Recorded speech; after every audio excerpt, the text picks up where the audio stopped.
Now, one of your requirements of your syllabus is you must know how to derive the formula for kinetic energy. Now, everybody knows the formula for kinetic energy, which is half mv squared.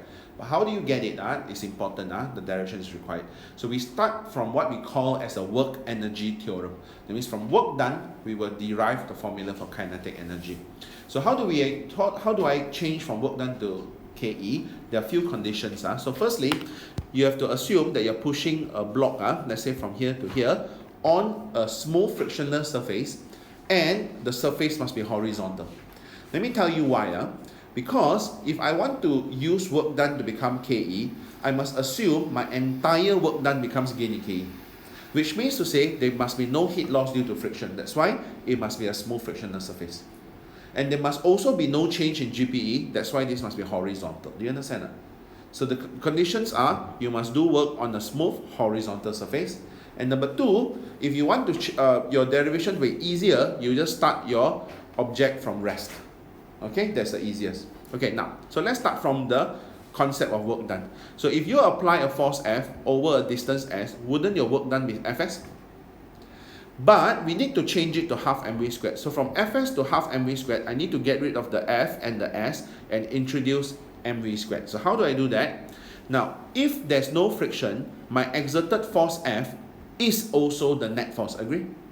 So my F here, I can change to MA. So I've got rid of my F, I introduce the M. Now I've got to get rid of A and S. So how do I do that? I can use the kinematics equation because acceleration is constant. V squared equals to U squared plus 2AS. And since we made it simple by starting from rest, your U is 0.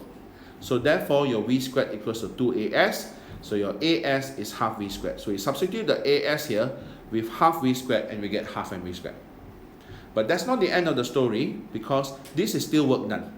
So you need to tell them, since your work done becomes gain in KE, so this work done is KE, so that is also equals to half mv squared. Alright, so that's the formula. Now to derive GPE, which is mgh, you know the formula. So again, we must start from a work energy theorem. That means from your work done, we want to become gain in GPE. So if you want your entire work done to become gain in GPE, you must assume that you're moving an object upwards with constant speed. Because if you move it up with constant speed, will there be any gain in KE? No, right not? So therefore, the only condition you have to remember is you're going to move the object upwards with constant velocity. Do you understand that? Okay, so how do I get the equation? So I start off with work done. So let's say my exerted force is F. I'm moving up a distance of delta H. So my work done will be equals to force times delta H, right now. But since it is moving at constant velocity, what is your net force? 0, right now. So therefore the F must be equals to mg. That means F upwards must be equals to mg. So I can change my F here to mg. You understand? So I get mg delta H. Easy? But I haven't finished yet because it's still work done. But if it's moving upwards at constant velocity, then my entire work done will become gain in GPE, right now. So therefore my GPE here will be mg delta H. Understand? And the delta H here refers to what? Okay, many people don't know that. What does a delta H here represent? Delta H actually represents the vertical height gained by the center of gravity. Now, what do I mean by that? Now, when you were in Form 5, right, you're doing your O-levels or SPM, if let's say you moved an object from here to here, to find the H, right, we usually didn't bother where you take the reference point. Some people will take from bottom to bottom. Some people will take from top to top. Some people will take from center to center. And you'll get the same answer, right now. But when you come to A-levels, you need to understand that center of gravity is the actual point to take.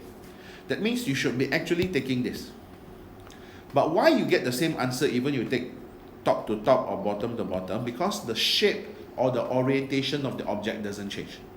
Then it doesn't matter.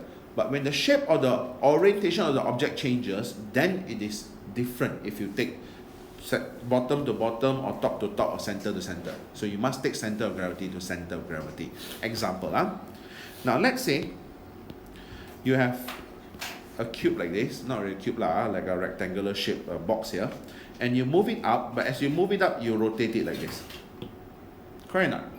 Then you want to find the delta H, you must take the center of gravity here to the center of gravity here, the height gained by the center of gravity here.